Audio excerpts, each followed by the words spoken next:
우리 사랑하는 화평가족 여러분, 정말 만나서 너무 반갑습니다.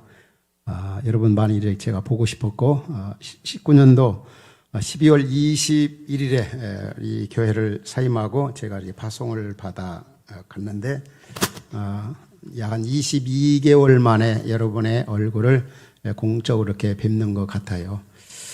여기 이제 설교를 앞에 두고 제가 원래 한 2주 후에 머리를 깎을 수 있는데 앞당겨서 이렇게 깎고 여러분 앞에 섰습니다.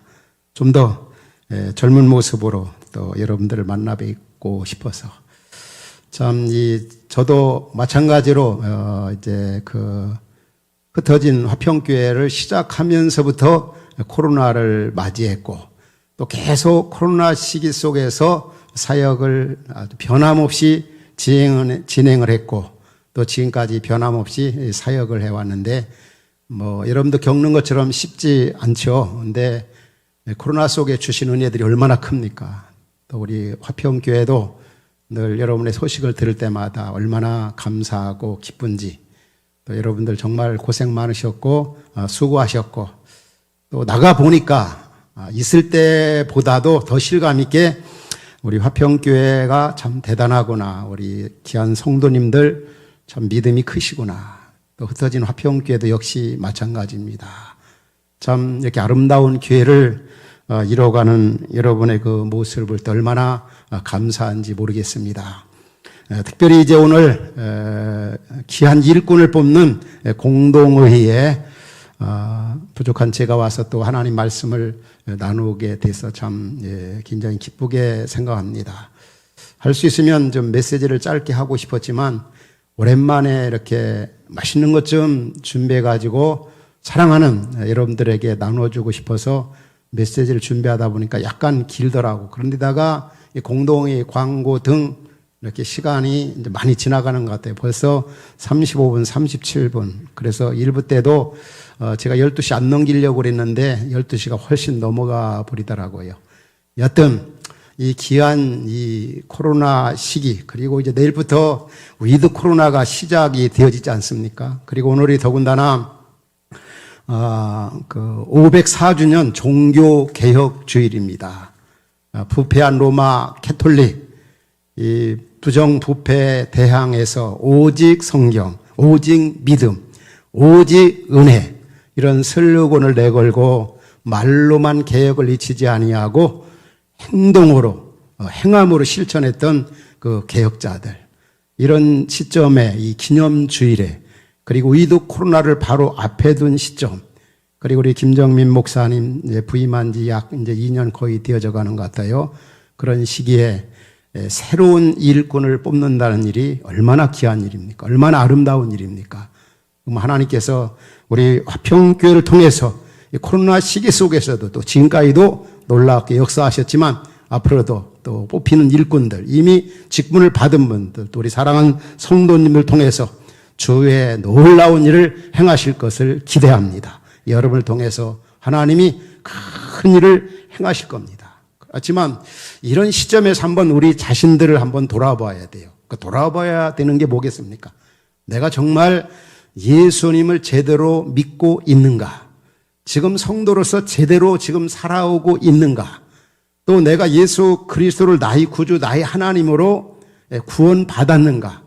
언제라도 세상을 떠나면 하나님 앞에 갈 확신이 있는가? 이런 것들을 좀 점검해 봤으면 참 좋겠어요. 새로운 일을 앞에 두고 있는 그 시점에서 위드 코로나라든지 지금 그리고 이 세상이 얼마나 참 위험한 일들이 세상 속에 도사리고 있습니까? 전쟁 위험과 핵의 위험, 북한만 해도 핵이 40개에서 60개를 보유하고 있다고 말하고 있고, 지금 한반도에 그 중국과 또 미국과의 이 갈등, 이 전쟁 준비, 핵 준비 얼마나 연연하고 있습니까? 또 이 코로나 바이러스보다도 더 정말 우리에게 위협을 주고 있는 그 기후 변화 등, 참 지금 우리는 코로나 시기를 겪으면서 옛날 그 영화나 그리고 소설 같은 데 읽었던 그런 얘기들, 그런 상황들을 현실로 겪고 있고, 그리고 뭐 내일부터 위드 코로나가 시기가 오지만 이미 이 코로나는 앞으로 올 그런 부분에 대해서 미리 앞당겨진 것이고 이거보다 더 큰 일들이 얼마든지 우리 앞에 일어날 수도 있는 것입니다. 세상이 위기일수록 위험한 시대일수록 우리 성도들이 해야 할 사명이 막중한 겁니다. 구원받은 하나님 나라 백성들이. 이사야 선자가 6장에서 뭐라고 표현하고 있습니까? 이 어두운 시대 주님을 만난 자로서 누가 우리를 위하여 갈구할 때 내가 여기 있사오니 나를 보내어 달라고. 우리 교회가 시기가 위태하고 위기일 때 불의가 기승을 부리는 시대일수록 교회가 우리가 해야 할 사명이 막중하기에 오늘 또 우리가 일꾼을 선택하는 공동의를 하게 된 것입니다. 진짜 내가 믿음 생활 잘하고 있는가? 진짜 예수 만났는가? 진짜 구원 받았는가? 우리 고린도서 13장에 보면 그런 말씀이 나와요. 이 고린도 교인들에게 바울이 뭐라고 얘기하고 있습니까? 너희가 믿음 안에 있는가? 너 자신을 좀 시험해보라. 그리고 너 자신을 확증하라. 예수 그리스도께서 너희 안에 계신 줄을 너희가 스스로 알지 못하면 뭐라고 그랬습니까? 그럼 너 버림받은 자다. 자, 큰 일을 앞에 두고 있는 시점에서 해야 할 일이 많은 시기 속에서 내가 정말 예수 만나 구원받았는가? 이 부분을 한번 돌아보라 이거죠. 왜 그렇습니까? 이 구원받은 거, 예수를 구주로 믿는 것은 이 신앙의 가장 기본이고 원천이고 바탕이고 이게 신앙생활의 가장 기본인 겁니다. 바로 이 구원의 확신과 감격이 얼마나 중요합니까? 오늘 여러분과 읽은 본문의 내용을 보면은 이 고린도 교회, 한국 교회를 보는 것 같아요. 한국 교회를. 이 고린도 교회 안에 보면은 아주 문제 많은, 말 많은, 행함이 없는 엉터리 같은 그런 교인들이 참 많았어요. 별거 아닌 거 가지고, 비본질적인 걸 가지고 얼마나 그들이 교회 안에 그 분열이 많이 일어나는 많은 문제들이 있지만 그 중에 하나가 바로 이 분파 문제입니다. 고린도전서 1장에 보면은 그 안에 그 교회가 네 파가 있었죠. 무슨 파인지 아십니까? 바울파. 그 다음에 두 번째는 아볼로파가 있었고 세 번째는 베드로, 게바파, 베드로파가 있었고 네 번째는 예수님파, 그리스도에게 속한 자다. 그 교회가 우리 예수님이 하나가 되는 걸 얼마나 원하십니까? 요한복음 11장에 보면 이 땅에 있는 성도가 아버지와 내가 하나인 것처럼 이 땅에 있는 성도들이 하나가 되기를 원하는 것이 예수님의 고별 기도에서 나타났어요. 그런데 그들은 네 파로 나뉘어가지고 완전히 자기 프레임에 걸려가지고 나는 아볼로가 최고야. 또 베드로야, 바울이야. 그리고 또 난 예수님파야. 그러나 결과적으로 뚜껑을 열어보면 다 자기 중심이에요. 뭐 하나님 나라 가치관이나 뭐 하나님의 뜻, 성경적인 그런 것 전혀 없는 그런 모습이 바로 이 고린도 교회였어요. 육에 속한 사람들, 구원받지 못한 사람들. 그러니까 그런 사람들이 교회 안에 우글거렸어요. 그러니까 얼마나 교회가 시끄러운지. 우리가 안 될 이 교회는, 이 공동체는 우리의 삶을 통해서 이 땅에 심겨진 하나님 나라 대행기관인데 하나님 나라 천국의 모습을 우리 화평교회가, 교회가 이렇게 보여줘야 돼요. 근데 고린도 교회는 하나님 나라를 보여주는 게 아니라 지옥을 보여주는 거예요, 지옥을. 여러분, 한국교회가 세상 속에 비춰지는 모습이 어떻습니까? 이 코로나 이전보다 코로나 이후가 더 이 세상 속에서 얼마나 땅에 떨어지고 있는지 몰라요.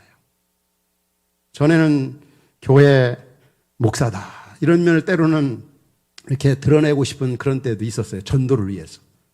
때로는 여러분들 삶의 현장에서 나 예수 믿는다, 교회 다닌다. 그런데 요즘은 정말 목사라고 하는 게 얼마나 표현하기가 부끄러운지. 또 직장이나 학교에 가보면 여러분들 많이 삶의 현장에서 경험하지요. 여러분들 다 예수 믿어, 교회 다녀 이런 말 합니까? 그런 소리 하는 사람은 뭔가 분별력이 모자란 사람일 수도 있어요. 그만큼 이 기독교가, 그만큼 교회가 세상으로 지탄을 받고 있어요. 바로 이 고린도 교회가 그랬던 겁니다. 그래서 바로 이 고린도 교회 이러한 상황에 처한 그들에게 바울은 오늘 본문 1절에서 뭐라고 표현하고 있습니까? 사람이 마땅히 우리를 그리스도의 일꾼이요 하나님의 비밀을 맡은 자로 여길지어다. 그러니까 사람들이 이 고린도 교회 안에 있는 지도자를 지도자로 인정을 하지 않는 거예요. 사실 초대교회 성도들은 어땠습니까? 사도행전 2장에 보면은 온 백성에게 칭송을 받았다고. 온 백성. 믿는 사람이나 믿지 않는 사람들에게. 이게 바로 좋은 교회 아니겠어요? 여러분, 이런 교회 세우려고, 이런 교회 만들려고 오늘 우리 화평교회가 안수입사 심우권사를 세운 이유가 바로 여기에 있는 겁니다. 이 초대교회와 같은 모든 사람도 인정하고 신뢰하는 말이에요. 여러분, 좋은 교회, 건강한 교회, 이 초대교회와 같은 가장 아름다운 교회 세우려고 우리가 오늘 이 공동회를 갖는 겁니다. 여러분, 그렇게 믿습니까? 우리는 이런 교회 만들어가지고 하나님 앞에 가는 거예요.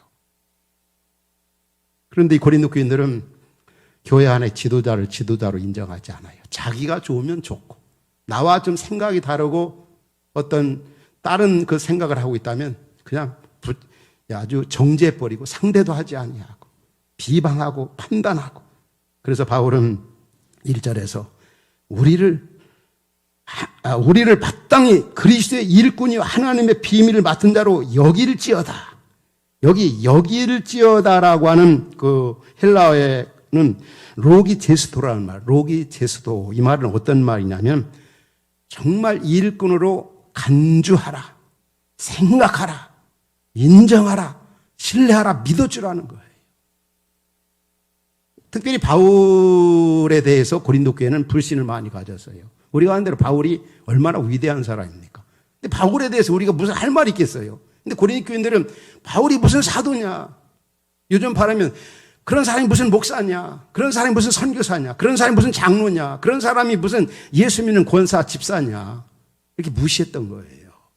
그러니까 그렇게 생각하지 말라. 교회 지도자들은, 하나님의 사람들은 하나님이 세운 일꾼이다. 하나님의 비밀을 맡은 사람이다. 하나님의 일을 대행하는 사람이다. 이 세 가지 단어가 1절에 나오고 있습니다. 먼저 여기 그리스도의 일꾼이라는 말이 원래 헬라어에 보면은 후페라테스라는 말, 후페라테스. 이 말은 원래 이 단어, 일꾼이라는 이 단어는 배 밑창에서 노를 젓는 사람. 이게 후페. 이 말은 아래라는 말이에요, 아래. 이 합성어인데 아래. 다시 말하면 배 밑창에서 노예같이 종살이 하는 사람이 종. 그리고 선장이신 예수 그리스도를 드러내고 알리는 일하는 사람이 바로 그리스도의 일꾼이라는 거죠. 다른 표현 말하면 그리스도의 종. 우리가 아는 바대로 바울은 그리스도의 종이 된 걸 얼마나 영광스럽게 생각했는지 몰라요. 내가 그리스도의 종이 되었다. 내가 그리스도 화평교회 장로가 됐고 집사가 되고 권사가 됐다. 이게 얼마나 귀한 일이면서도 우리는 그런 분들을 귀하게 여기라는 거예요. 여길지어다. 그 다음에 또 그분들이 그리스도의 일꾼이다. 두 번째로 표현한 게 뭡니까? 이들은 하나님의 비밀을 맡은 자. 비밀이란 말이 뭐겠어요?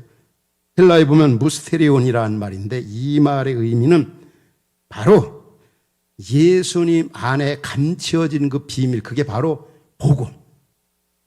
보아이신 예수 그리스도. 예수 그리스도가 하나님이시고 구원자고 예수님 안에 인생의 전부가 있다고 하는 것을 세상 속에 알리고 선포하고 드러내는 사람이 바로 교회 일꾼이고 하나님의 비밀을 맡은 사람이라는 거예요. 여러분, 그리스도 예수님 안에 인생의 모든 게 다 들어있잖아요. 거기에 걸려있지 않습니까? 저는 골로새서 2장 3절 말씀을 얼마나 좋아하는지 몰라요. 여러분이 있을 때도 이 말씀을 얼마나 많이 소개해드리는지 몰라요. 너무 좋은 거죠. 예수님 안에는 지혜와 지식의 모든 보화가 감춰져 있느니라. 그렇게 믿습니까? 이런 분들이 교회의 직분자가 되어야 돼요. 예수님 안에 다 들어있어요. 다. 그래서 마태복음 13장에 보면은 예수님은 밭에 감추인 보화, 천국은 밭에 감추인 보화라고 그랬어요. 보화를 발견해서 그 보화를 전하고 드러낸 사람이 누구냐? 교회의 일꾼이다. 그리스도의 비밀을 맡은 사람이다. 여기 맡은 자, 2장 1절에도 맡은 자, 또 이 비밀을 맡은 자, 1절 하반절에 나오고 2절 하반절에 2장 1절에 4장 2절에도 맡은 자에게 구할 것. 여기 맡은 자는 원래 헬라어에 보면 오이코노모우스라고 합니다. 오이코노모우스는 원래 오이코스, 이번 집, 하나님의 집에서 일하는 사람이라는 거예요. 우리말로 표현하면 청지기 혹 관리자. 우리 주인 되시는 하나님의 일을 대행하는 사람들이 교회에서 사역하는 여러분들이고 귀한 그 목회자들이고 또 사역자들이라는 거예요.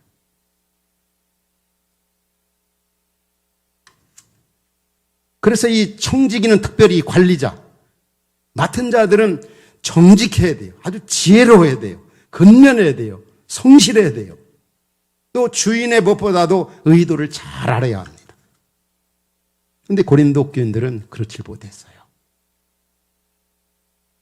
교회 안에 세워진 그 일꾼들, 사역자들, 목회자들, 영적 지도자들에 대해서 하나님의 일꾼인 것도 모르고 하나님의 비밀을 맡은 자인 줄도 모르고 하나님의 일을 대행하는 아주 귀한 분들인 걸 그들은 모르고 함부로 대하고 또 그들끼리도 서로 싸우고 다투고 분열하고 정말 하나님 나라 모습이라고 하는 것은 교회 안에 찾아볼 수 없는 것이 바로 이 고린도 교회였습니다. 그러나 저나 여러분들이 또 우리 화평교회가 교회를 성전화할 때 정말 하나님의 비밀을 맡은 분들이다. 하나님의 청지기들이다. 하나님의 일꾼들이다. 이것을 인정하면서 인정해주고 또 일꾼된 우리들은 그런 부분에 대해서 인정하고 신뢰함을 받아야 돼요. 하나님의 위대한 역사를 이루었다는 사람들 보면은 주변에 있는 사람들에게 공통적인 게 있더라고요. 그게 뭡니까? 인정을 받는 인정. 신뢰를 얻는 거예요. 그 중에 여러분들 아브라함 잘 알잖아요. 아브라함. 회족속 땅에 와서 살 때 회족속 사람들은 아브라함을 뭐라고 그랬습니까? 창세기 23장에 보면은 내 주여, 당신은 우리 가운데 있는 하나님이 세우신 지도자입니다. 얼마나 이방 땅에 살면서 이 세상 속에서 인정을 받았습니까? 우리 화평 가족들도 학교에서, 가정에서, 직장에서 아브라함처럼 믿지 않는 세상 속에서 인정, 신뢰, 여길지어다. 이렇게 신뢰를 받는, 인정을 받는 사람들이 될 수 있기를 주의 이름으로 축원합니다. 그게 중요한 거죠, 인정. 여러분 어떻습니까? 그렇게 인정, 신뢰를 받고 있습니까? 또 한 사람을 들어볼까요? 요셉입니다. 요셉도 창세기 39장에 보면은 종살이 하잖아요. 근데 하나님이 함께 하심을 보고 주인이 요셉에게 모든 일을 다 위임을 해버렸어요. 하나님이 함께하는 모습을 요셉에게서 본 거예요. 다 위임, 다 맡겨버린 거예요. 또 한 사람을 들어볼까요? 사무엘입니다. 사무엘. 제가 지도를 이렇게 준비했는데 이 사무엘상 3장에 보면은 최북방 단에서부터 부엘세바까지 사무엘은 하나님이 세우신 선지자인 줄로 온 백성이 인정했다는, 최북방의 최남방까지 사무엘, 그분은 하나님이 세우신 지도자야. 오늘 우리를 후보자 되시는 분들도 우리 화평가족들이 여러분을 선택할 때 우리 식구들 통해 여러분들이 선택되어지지만은 하나님이 우리를 통해, 우리 잠언서 16장에 그런 말씀 나오잖아요. 사람이 제비는 뽑지만 말의 응답은 여호와로 말미암느니라. 하나님께서 담임 목사님과 당의원들과 성도를 통해서 나를 이렇게 하나님의 사람으로 세운다. 이 하나님의 주권을 믿는 것이 우리에게 바람직합니다.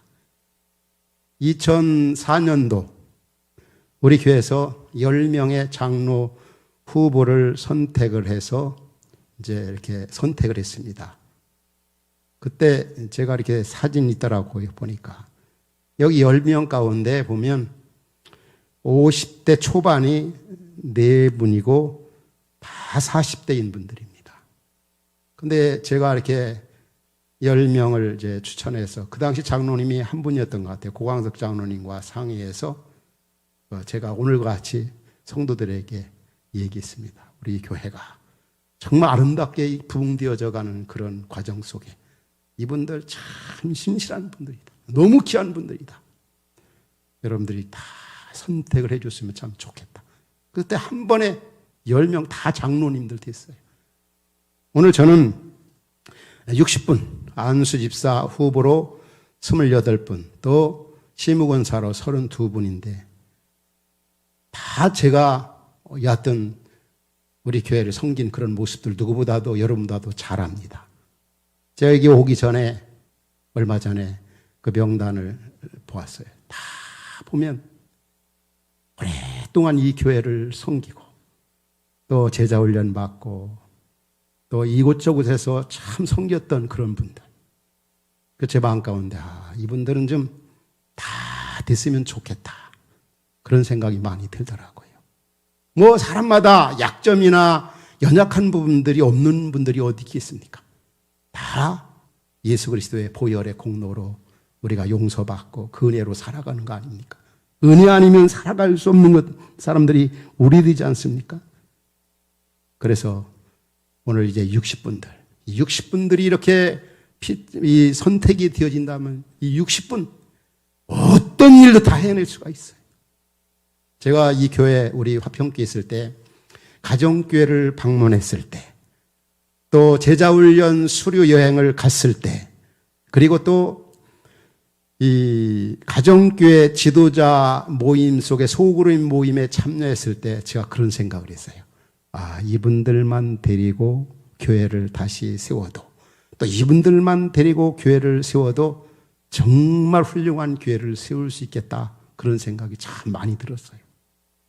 이 후보자들 60명, 이 시대 속에서 어떤 일이라도 다 해낼 수가 있습니다. 여러분 그렇게 믿습니까? 여러분이 한 사람, 이 훈련된 한 사람 한 사람의 그 영향력이 얼마나 귀합니까? 우리 화평교회 그 자랑이 여기 있지 않습니까?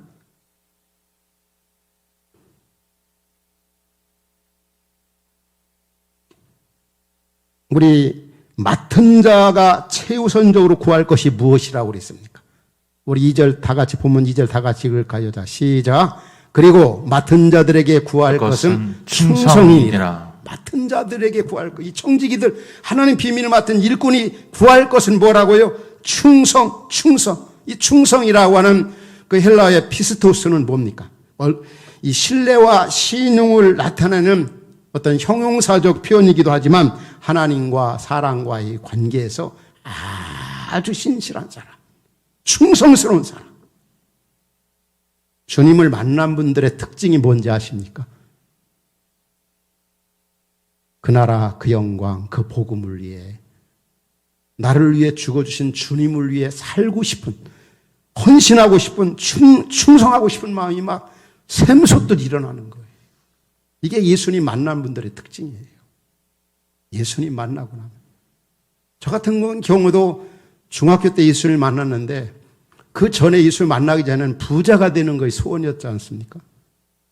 그런데 예수님 만나고 나니까 그거보다는 이분을 위해 살다가 이분을 위해 죽고 싶다 막 그런 생각 들더라고요. 그래서 목사가 되기로 결심하고 하나님 앞에 서원하고 뭐 지금 이렇게 목사로서 지금까지 사역을 하고 있습니다만 그냥 주를 위해 살고 싶어서 그 나라를 위해 살고 싶어서 내 생명 주님께 드리고 싶어서 말이에요. 저는 우리 화평교회를 섬기고 또 흩어진 교회를 이렇게 섬기면서 참 교회 안에 그 충성스러운 장로님들, 충성스러운 권사님들, 집사님들 많이 보면서 이분들이 어떻게 이렇게까지 충성할 수 있을까? 어떻게 이렇게까지 봉사할 수 있을까? 나는 목사니까 하지. 난 목사가 아니었다면 저분들만큼 어림도 없을 거야. 흩어진 교회만도 그런 걸 많이 봅니다. 장로된 장로분들이 토요일날마다 새벽에 나와서 기도 후에 방역통을 들고 이 방부제, 방역 소독을 하고 3층, 4층, 5층 오르내리면서 걸레질하고 닦고 주일 준비하고 또 권사님들 우리 화평교회도 그런 줄 알아요. 참 주님이 주신 그 은혜 너무너무 감사해서. 그러니까 예수 믿고 나면은 진짜 이렇게 충성하고 싶고 헌신하고 싶거든요. 그러니까 어떤 분들이 교회 일꾼이 되어야 되느냐 하면 예수님 만난 분들이 그분을 위해 살고 싶은 분들 있잖아요. 그런 분들이 교회 직분자가 되면 100% 틀림이 없는 거예요. 예수 만나지 않는 사람들이 교회 직분자가 되면 자꾸 그 직분 가지고 그 자리를 지키려고 하고 그 직분을 무슨 감투로 생각하거든요. 그러다 보니까 고린도 교회가 그런 생각을 했던 거예요. 우리가 심었다. 우리가 물 주었다. 그러니까 하나님께서 바울을 통해 뭐라고 권면합니까? 야, 심는 거 중요한 게 아니다. 물 주는 거 중요한 게 아니라 자라나게 하시는 분이 하나님이시다 말이에요.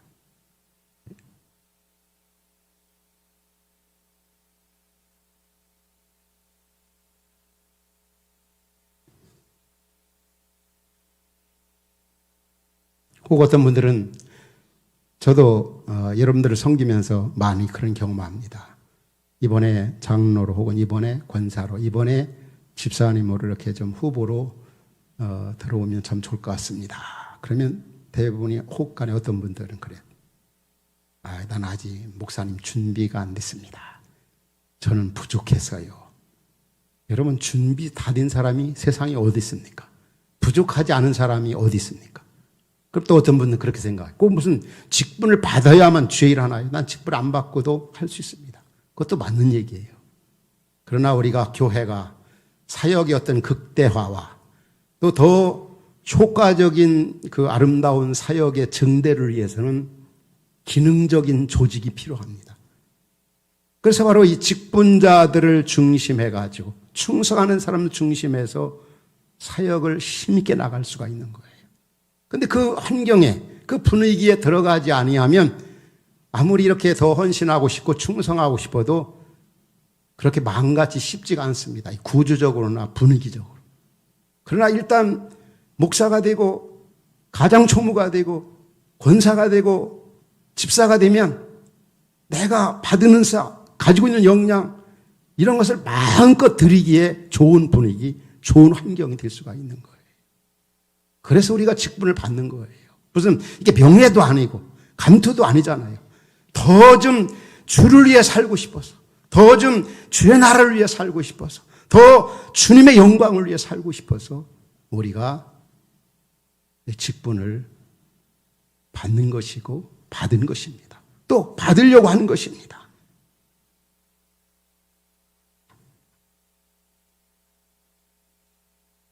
그러면 어떤 분들이 어떻게 충성을 다할 수가 있을까요? 다 충성해야 되겠다. 예수 믿고 나면은 그런 생각이 자동적으로 들거든요. 내가 부족해도 좀. 그 바울도 예수님을 만나고 나서 바울 서신에 보면 그에게 요약해서 말씀드린다면 3가지 소원이 있더라고요. 바울의 소원. 이 소원이 어떤 소원이었냐면 진짜 그분을 위해 살다가 그분을 위해 죽는 게 바울의 소원이었어요. 다르게 표현하면 주님을 영화롭게 하고 주님을 존귀케 하는 거. 주님을 영화롭게 하는 거. 2번째 그 소원은 뭐냐면 그분을 좀 기쁘시게 해드리고 싶은 거예요. 그분을 기쁘시게 해드리고 싶은 거예요. 또 한 가지는 그분에게 원하는 게 그분 만나는 게 인생의 모든 것이 다 들어있으니까 그분을 모르는 사람들에게 이방세계에 복음을 전하는 것이 바로 그의 소원이었습니다. 우리 화평의 가족들, 또 직분자들, 또 오늘 직분자로서 후보자들, 바울의 소원, 바로 여러분의 소원이 될 수 있기를 주의 이름으로 축원합니다. 이 소원 가지고 우리 살아갑시다. 그래 얼마나 행복한지, 얼마나 만족한지, 얼마나 가치가 있고 의미가 있고 좋은지. 그러면 어떻게 이런 충성을 할 수가 있을까? 바로 하나님의 은혜로만 가능한 것. 하나님의 은혜로라. 내가 죽었다 깨도 안 돼요, 보면. 여러분, 그 바울이 지도에서 볼 수 있는 것처럼 1차, 2차, 3차, 로마까지 4차 전도여행을 했지 않습니까? 그리고 1차는 아시아를 중심해서 전도여행을 했고, 2차는 이제 유럽, 그리고 3차는 1차, 2차 전도여행한 지역을 다시 이렇게 이제 반복해서 다니고, 4차는 이제 로마로 갔지 않습니까? 근데 바울이 가는 곳마다 얼마나 어려움을 많이, 고난을 많이 당했습니까? 죽을 고비, 매맞고, 옥에 갇히고. 근데 놀라운 것은 바울은 너무너무 막 신나게 사역을 했어요. 충성을. 왜 그런지 아십니까? 막 가는 곳마다 기적과 이적이 일어납니다. 또 가는 곳마다 위험한 일 당하면 하나님이 꼭 구원해 주십니다. 또 가는 곳마다 복음의 결실이 나타나요. 또 가는 곳마다 동역자들을 만납니다. 동역자들. 고관학을 같이 하는 이 동역자들. 1차, 2차, 3차, 또 로마까지 가면 꼭 보면 동역자들을 만나요. 얼마나 위로가 돼요. 또 그걸로 끝나는 게 아니라 바울이 힘들고 어렵고 곤고할 때마다 하나님이 나타나시더라고요. 그래서 사도행전을 묵상하면서 여러분들도 큐티에서 묵상을 했죠. 몇 개월 전에. 바울이 충성하고 헌신한 것은 바울이 고린도전 15장 10절에서 그렇게 고백하잖아요. 나의 나됨은 하나님의 은혜로라. 그게 빈말이 아니더라고요. 그래서 바울도 어떻게 보면 별 수 없는 사람이에요. 예수님 얼마나 비판받은 사람이었습니까? 그런데 은총의 포로가 되니까 그렇게 헌신하고 그렇게 해도 너무 행복한 겁니다. 그래서 여러분들이 바울과 같이 주님을 만난 자로서 충성하고 싶으면 하나님의 은혜를 받아야 돼요. 하나님의 은혜를 알아야 돼요. 그러면 여러분 정말 죽도록 충성할 수가 있어요. 또 한 가지는 구원의 은혜를 잊어버리지 말아야 돼요. 구원의 은혜. 우리가 이 땅에 와서 예수 만나 구원받은 게 이게 웬 은혜고 웬 사랑입니까? 세상에 나를 위해 고난받고 죽고 부활하시고 나에게 영원한 생명까지 주시는 그런 분이 세상에 어디 있습니까? 여러분 그분에 대해 다 얘기 안 해도 알지 않습니까? 여러분? 그분이 나를 위해 우리를 위해 해주신 그 은혜 그 사랑 생각하면은 늘 울어도 눈물로서 갚을 수 없어. 몸밖에 드릴 것 없어 이 몸 바칩니다. 그 구원의 은혜 또 한 가지가 있다고 한다면 그분 만난 이후에 하나님께서 우리를 나를 지금까지 인도하시고 함께 하시고 지켜주시고 채워주시고 보호해 주신 걸 한번 생각해 봐요. 코로나 시기 속에서도 우리나라만 해도 굶어 죽는 사람 아무도 없는 것 같아요. 뭐 그것뿐입니까? 힘들고 어렵고 공부할 때 또 감당할 힘도 주시고 또 코로나 시기 속에서도 우리에게 채워주시고 보호해 주시고 함께 하시고 일으켜 주시고 어떻게 보면 주님 앞에 할 말이 없는 것 같아요. 그럴 때 우리는 충성할 수가 있는 겁니다.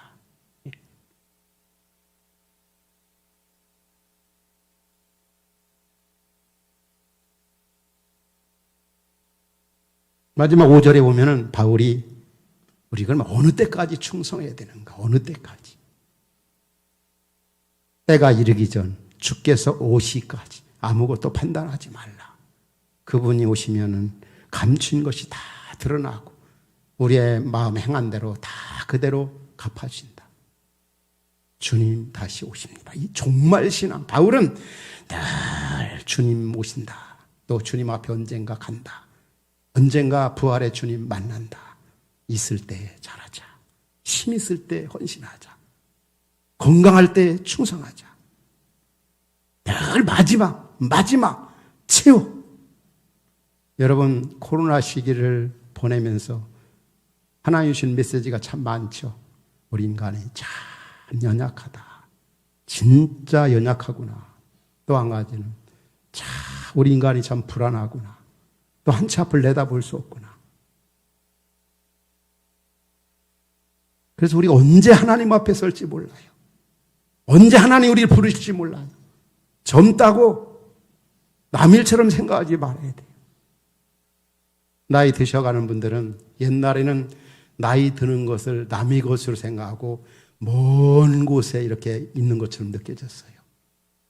죄송합니다만은 1부, 2부 이렇게 참여하면서도 이 앞에서 오면은 2년 여러분 뵌 지 한 2년 정도 됐잖아요.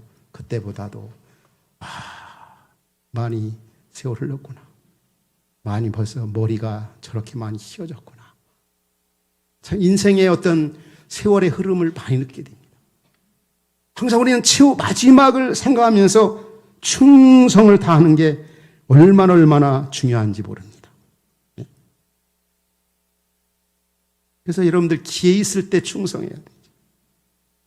제가 여기 이제 메시지를 준비하면서 한번 옛날 돌아오면서 옛날 그 사진 그리고 찍었던 영상 가운데 하나 유독히 이렇게 제 마음에 들어오는 게 있더라고요. 그래서 이렇게 사진을 또 영상 1분짜리를 1분 이내 되는 걸 여러분들이 잠깐 보여드리고 싶은데 제가 1997년도에 우임식을 했습니다. 근데 그때 이렇게 사진 모습 보니까 굉장히 젊더라고요. 한번 좀 화면에 보여주시겠어요? 젊죠? 그리고 그때 우임식 때 찬양했던 분들 모습 보십시오. 얼마나 젊습니까? 이때 또 우리 강석할 장로님이 대곡 할렐루야를 했어요.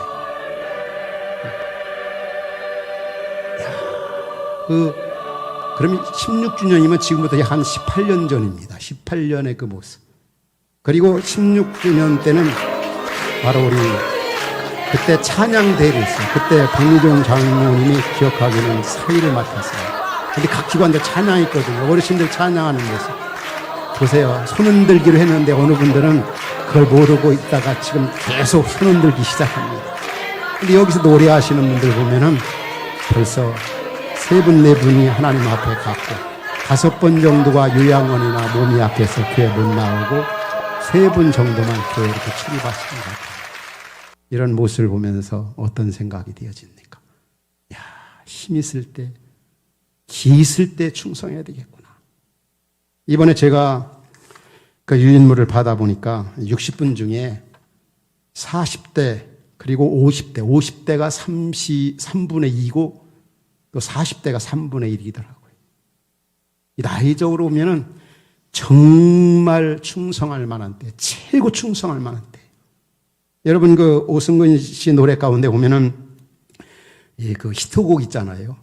그 히트곡이 뭡니까? 원래 2012년도부터 계속 히트곡, 그 명곡으로 이렇게 알려져 있는데 그 트로트 히트곡이죠. 이 4박자로. 그게 뭡니까? 내 나이가 어째서 사랑하기 딱 좋은 나이인데 내 나이 어째서 사랑하기 100세 수명시대 딱 맞는 나이인데 여러분이 40대 50대 진짜 충성하기에 딱 맞는 나이입니다. 그렇게 믿습니까? 여러분 그 시기가 지나고 나면은 물론 힘 다한 날까지 충성하고 사역할 수 있고 힘있게 할 수 있지만 모든 일에 기회가 있는 겁니다. 그래서 바울은 주님 올 때까지 아무도 판단하지 아니하고 쓸데없는 일에 진짜 사랑해도 부족하고 충성해도 다 생명 다해 충성해도 모자라는 그런 시간인데 여러분 그 시라보에 오면 시간을 알리는 2가지 표현이 있죠. 크로노스라고 흘러가는 시간이 있고 카이로스라고 하는 의미 있는 시간. 그런데 모래시계 아세요? 모래시계? 일반 원시계하고 모래시계. 저는 이 일반적인 원시계보다는 이 모래시계가 참 좋은 것 같아요. 왜냐하면 이 모래시계가 주는 의미가 굉장히 큽니다. 아래 있는 그 원시계는 오늘 지나면 내일 또 같은 날이 오고 내일 지나면 또 모레도 같은 날이 오고 이 세월의 흐름에 대해서 무감각해요. 그러나 이 모래시계는 모래알 하나하나가 구멍으로 떨어지면은 시간이 흘러갔구나.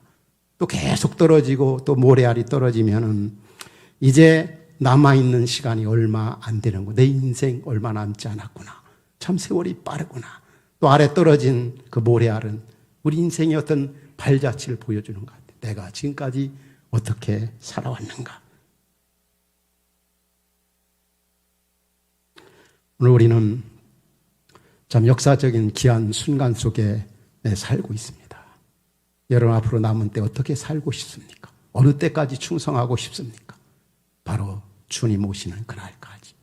기회 있을 때, 힘 있을 때, 구원받은 자로 하나님의 자녀로서 충성을 다하시기 바랍니다.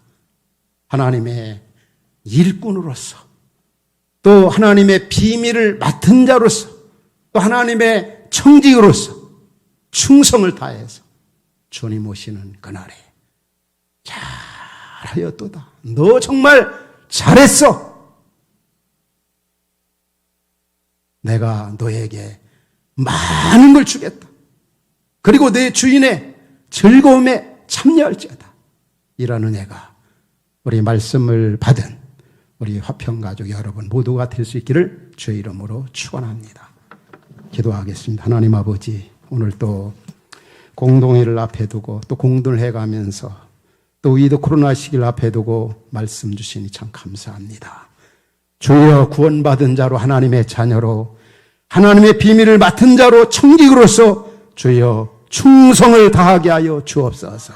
주님 오시는 그날까지, 주님 만날 때까지, 있을 때, 힘 있을 때, 기회 있을 때 주께서 주신 은혜 생각하면서 우리의 생을 드리게 하여 주옵소서. 예수님의 이름으로 감사하며 기도하옵나이다. 아멘.